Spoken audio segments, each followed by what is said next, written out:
Hello everyone. Once again, welcome to Net Biology. In this video, we will discuss about types of mitosis. अभी हमने mitosis की process देखी और उसके बाद मियोसिस भी देख लिया। मियोसिस दोनों ही सेल डिवीजन के टाइप है। 3 टाइप से सेल डिवाइड होती है। एक ए माइटोसिस के थ्रू, कुछ एनिमल्स में ए माइटोसिस मिलता है, किसी में माइटोसिस मिलता है। बहुत सारी सेल्स हमारी बॉडी में ऐसी है जो माइटोटिक डिवीजन के थ्रू डिवाइड होती है, और मियोसिस भी मिलता है।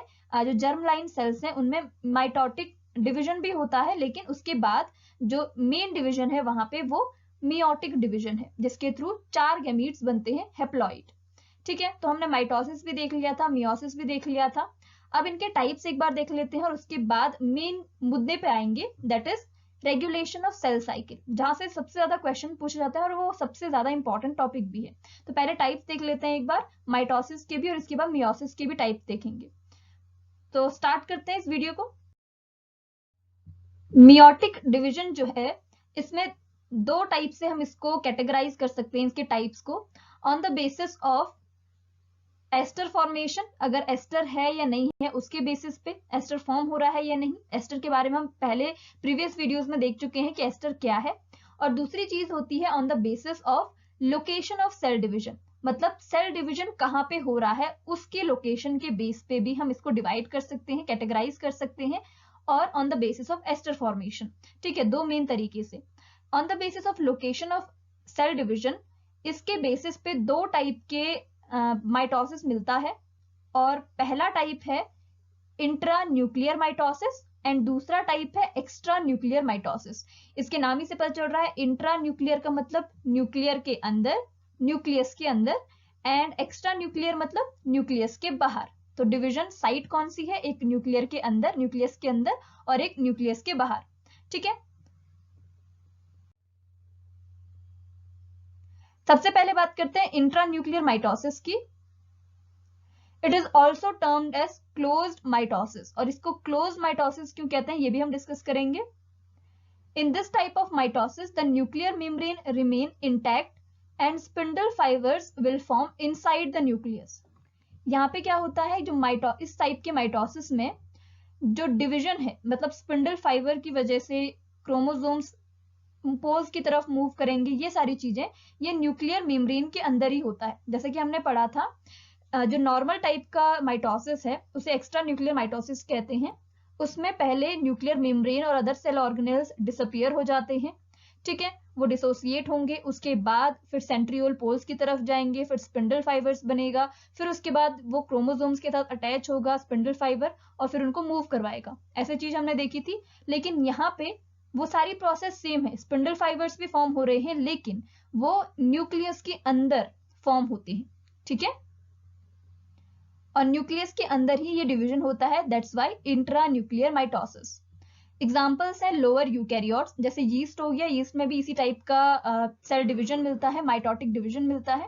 डायग्राम के थ्रू अगर हम देखें, वैसे तो समझ में आ गया होगा, फिर भी अगर ये मान लीजिए ये एक सेल है, और सेल के अंदर जो माइटोसिस होना था हम सीधा सीधा दिखा देते थे कि यहाँ पे पोल्स की तरफ सेंट्रियोल्स वगैरह हैं, और फिर इसके बाद स्पिंडल्स बन रहे हैं, न्यूक्लियर मेम्ब्रेन नहीं बताते थे। लेकिन यहाँ पे न्यूक्लियर मेम्ब्रेन एकदम वैसे ही रहती है, इसका डिसोसिएशन नहीं होता है, और इसके अंदर स्पिंडल्स बनते हैं। अब क्रोमोसोम्स सेंट्रियोल्स का नहीं पता कि सेंट्रियोल्स होते हैं या नहीं, लेकिन यहाँ पे स्पिंडल फाइबर्स बनते हैं न्यूक्लियस के अंदर, और क्रोमोसोम्स के साथ ये अटैच होते हैं।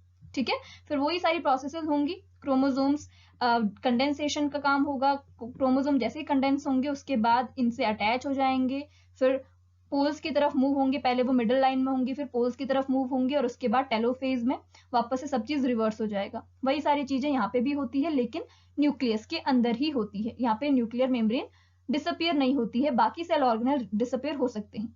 एक और टाइप का, इसी टाइप में एक और स्पेशल टाइप का माइटोसिस मिलता है। ऐसा ही होता है, न्यूक्लियस के अंदर ही सारी चीजें होती है, लेकिन वहां पे स्पिंडल फाइबर्स भी नहीं बनते हैं। जैसे यहाँ पे इंट्रा न्यूक्लियर माइटोसिस में स्पिंडल फाइबर्स है, तो वो एक स्पेशल टाइप का इंट्रा न्यूक्लियर माइटोसिस है जिसमें स्पिंडल फाइबर्स भी नहीं बनते हैं, और उसको कहते हैं डायनोमाइटोसिस। ये डायनोफ्लैजिलेटेड एल्गी में मिलता है। ठीक है, देन नेक्स्ट है एक्स्ट्रा न्यूक्लियर माइटोसिस। ये इसका अपोजिट है। जैसे कि अब हम नॉर्मल टाइप का माइटोसिस पढ़ते आए हैं, अभी तक हमने जो भी माइटोसिस में प्रोसेस पढ़ी वो इसी टाइप का माइटोसिस होता है, एक्स्ट्रा न्यूक्लियर माइटोसिस, जहां पे न्यूक्लियर मेम्ब्रेन डिसअपियर होती है, इंटैक्ट नहीं रहती। Also termed as open mitosis, वहां पे हमने क्लोज्ड माइटोसिस का टर्म यूज किया था क्योंकि न्यूक्लियस के अंदर सारी चीजें हो रही थी, क्रोमोसोम पोल्स की तरफ जा रहे थे, जो भी चेंजेस होते हैं वो सारे किसके अंदर थे, न्यूक्लियस के अंदर। यहाँ पे न्यूक्लियर मेम्ब्रेन डिसअपियर हो जाती है, that's why open mitosis. In this type of division nuclear membrane disappears at the time of prophase. जैसा कि हमने पढ़ा, प्रोफेज के टाइम पे न्यूक्लियर मेम्ब्रेन डिसअपियर हो जाती है, क्रोमोसोम कंडेंस होने लगते हैं, क्रोमैटिन थ्रेड से क्रोमोसोम बनने लगते हैं और स्पिंडल फाइबर भी फॉर्मेशन इनका होने लगता है, वही सारी चीजें हैं। Spindle fibres forms inside the cell, nucleus के अंदर नहीं बल्कि सेल के अंदर बनते हैं, नॉर्मल टाइप का माइटोसिस है ये। एग्जाम्पल्स है हायर यूकैरियोटिक सेल्स, जैसे हमारी ह्यूमन के केस में भी इसी टाइप का माइटोसिस होता है। हायर यूकैरियोटिक सेल्स का मतलब है एनिमल सेल्स और प्लांट सेल्स, दोनों में ही एक्स्ट्रा न्यूक्लियर माइटोसिस या ओपन टाइप माइटोसिस मिलता है। डायग्राम के थ्रू इसको देखने की जरूरत तो नहीं है, लेकिन फिर भी एक बार समझ लीजिए कि यहाँ पे जो न्यूक्लियर मेम्ब्रेन है वो डिसअपियर हो जाती है। सेंट्रियोल एस्टर भी बनाते, एस्टर रेज भी बनाते हैं और स्पिंडल फाइबर्स भी बनाते हैं। यहाँ पे डिसकंटिन्यूअस और कंटिन्यूअस स्पिंडल फाइबर्स हैं, जो अटैच होते हैं उनको डिसकंटिन्यूअस और जो अटैच नहीं होते हैं क्रोमोसोम्स के साथ उनको कंटिन्यूअस फाइबर्स कहते हैं। यहाँ पे क्रोमोसोम्स के साथ अटैच वाले को डिसकंटिन्यूअस, फिर ये क्रोमोसोम्स को मूव करेंगे उनकी डायरेक्शन में, मतलब एनाफेज है तो उसको पोल की तरफ मूव करेंगे, अगर मेटाफेज है तो उनको मिडिल लाइन की तरफ पुल करेंगे। ये सारा काम स्पिंडल फाइबर्स का होता है, जैसा कि अभी तक हम पढ़ते आए हैं उसी टाइप का ये माइटोसिस है। ठीक है, अब नेक्स्ट है on the basis of aster formation. Aster हमने देखा था, एस्टर क्या था, सेंट्रियोल और जो उसके छोटे से फाइबर्स होते हैं, बड़े फाइबर्स को, लॉन्ग फाइबर्स को तो हम स्पिंडल फाइबर्स कहते हैं, लेकिन सेंट्रियोल जैसे है, सेंट्रियोल के साथ आपने इस तरीके से ऐसी लाइंस देखी होंगी, ये जो छोटी वाली लाइंस है ये छोटे फाइबर्स होते हैं और इन फाइबर्स को एस्टर रे कहते हैं। एस्टर रेस प्लस सेंट्रियोल, ये सारा अपैरेटस मिला के बनाता है एस्टर। तो जहां पे एस्टर प्रेजेंट होगा और जहां पे प्रेजेंट नहीं होगा उस बेसिस पे इनको डिवाइड किया गया है दो कैटेगरीज में, और वो दो कैटेगरीज है माइटोसिस की। पहली कैटेगरी का नाम है एनएस्ट्रल टाइप माइटोसिस और दूसरा है एम्फीएस्ट्रल टाइप माइटोसिस। अब ये दोनों चीजें क्या है ये देख लेते हैं एक बार। पहले है एनएस्ट्रल माइटोसिस। एनएस्ट्रल माइटोसिस नाम से पता चल रहा है यहाँ पे एस्टर नहीं फॉर्म होगा। ठीक है, in this type of mitosis the aster मतलब सेंट्रियोल प्लस एस्टर रेस, अभी बात की, do not forms during cell division. Cell division के टाइम पे अगर कोई भी एस्टर फॉर्म नहीं हो रहा है, सेंट्रियोल और एस्टर रेस फॉर्म नहीं हो रही है, तो उस टाइप के माइटोसिस को एनएस्ट्रल टाइप माइटोसिस कहते हैं। और आपको पता है किसमें मिलता है, this type of mitosis is found in plant cell because they do not have centrioles. हमको पता है कि प्लांट सेल में सेंट्रियोल टाइप का कोई भी सेल ऑर्गेनेल प्रेजेंट नहीं है, और अगर सेंट्रियोल प्रेजेंट नहीं है तो सेंट्रियोल से स्पिंडल फाइबर्स और एस्टर भी नहीं बनेंगे।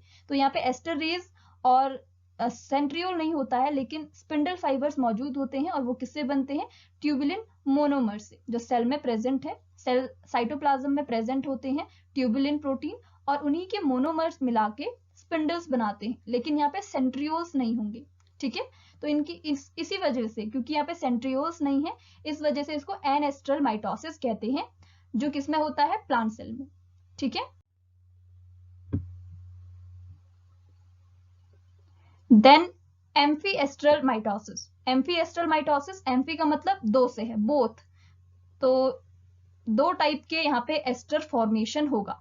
ठीक है, केवल एक एस्टर नहीं बल्कि दो एस्टर बनेंगे।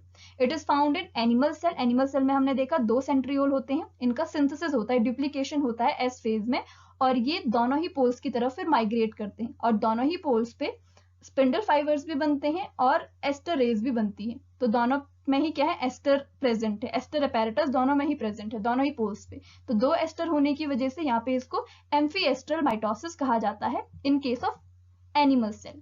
ठीक है, in animal cell two esters are present, that's why the division called amphiestral division or amphiestral mitotic division. ठीक है, एक और स्पेशल टाइप का माइटोसिस है जिसे कहते हैं फ्री न्यूक्लियर माइटोसिस। ये बहुत ही सिंपल है और इतना ज्यादा इसको यूज भी नहीं किया जाता है। मान लीजिए कोई एक सेल है और इसमें डिवीजन होना है, इसमें सारी प्रोसेसेस हुई है, अभी इनमें कैरियोकाइनेसिस स्टार्ट हो रहा है। कैरियोकाइनेसिस में क्या होता है, न्यूक्लियर डिवीजन होता है। मान लीजिए कि यहाँ पे क्रोमोसोम्स पोल की तरफ चले गए, सारी फेजेस हो गई, टेलोफेज भी कंप्लीट हो गई, न्यूक्लियस भी, यहाँ पे जो न्यूक्लियर मेम्ब्रेन है वो भी अपीयर हो गई है। ठीक है, दोनों ही पोल्स में न्यूक्लियर मेम्ब्रेन्स आ गई है। लेकिन इसके बाद फिर साइटोकाइनेसिस नहीं होगा, मतलब साइटोप्लाज्म का डिवीजन नहीं होगा। तो इस टाइप का माइटोसिस कहलाता है फ्री न्यूक्लियर माइटोसिस। ठीक है, अब न्यूक्लियर मेम्ब्रेन भी बन गई, यहाँ पे हमको सेल डिवीजन चाहिए था, सेल का डिवाइड होना जरूरी था, लेकिन इसमें ये सेल डिवीजन नहीं हुआ, मतलब दो सेल्स नहीं बनी बल्कि एक ही सेल के अंदर दो न्यूक्लियस हुए। अब आगे फिर से इसमें डिवीजन होता जाएगा और एक ऐसी कंडीशन बन जाएगी जब एक सेल है और उसके अंदर बहुत सारे न्यूक्लियस आ जाएंगे, क्योंकि इसमें केवल न्यूक्लियस ही डिवाइड हो रहा है, केवल कैरियोकाइनेसिस ही हो रहा है, साइटोकाइनेसिस नहीं हो रहा है। इतनी सारी सेल्स ने बनना था लेकिन सेल्स नहीं बन के केवल न्यूक्लियस ही डिवाइड हुए। तो ये जो न्यूक्लियर डिवीजन हो रहा है बार बार, इस टाइप का जो माइटोसिस है वो कहलाता है फ्री न्यूक्लियर माइटोसिस। होता इसमें माइटोसिस ही है, जो सिस्टर क्रोमैटिड्स हैं वही सेपरेट होते हैं और पोल्स की तरफ जाते हैं। वही टाइप जो कैरियोकाइनेसिस है वो माइटोटिक टाइप का ही कैरियोकाइनेसिस होता है, लेकिन आगे साइटोकाइनेसिस नहीं हो पाता है इस केस में। तो इसको क्या कहते हैं, फ्री न्यूक्लियर माइटोसिस। और ये इनका एग्जांपल है एंडोस्पर्म, एंजियोस्पर्म में मिलते हैं। जो एंजियोस्पर्म होते हैं वो हायर प्लांट्स होते हैं, उनमें एंडोस्पर्म फॉर्मेशन होता है। तो ये जो एंडोस्पर्म होते हैं, एक टाइप होता है एंडोस्पर्म का न्यूक्लियर एंडोस्पर्म, और उनमें इसी टाइप का डिवीजन होता है। ठीक है, यही टाइप का डिवीजन होता है न्यूक्लियर एंडोस्पर्म, इसलिए इसका नाम है क्योंकि इसके अंदर जो सेल्स होती हैं, जो एंडोस्पर्म की सेल है उसके अंदर न्यूक्लियस डिवाइड होता है, तो केवल न्यूक्लियर ही डिवीजन होता है, साइटोप्लाज्म डिवीजन नहीं होता है। ठीक है, तो ये क्या है, एक स्पेशल टाइप का माइटोसिस है। तो ये था टाइप्स ऑफ माइटोसिस के बारे में, हमने कुछ टाइप्स देखे माइटोसिस के। अब नेक्स्ट वीडियो में हम बात करेंगे मियोसिस के टाइप को, और उसके बाद ये जो मियोसिस माइटोसिस था वो कंप्लीट हो चुका है। अब सेल साइकिल रेगुलेशन है, बहुत इंपॉर्टेंट टॉपिक, उसको भी हम फिर आगे डिस्कस करेंगे। ठीक है, थैंक यू सो मच।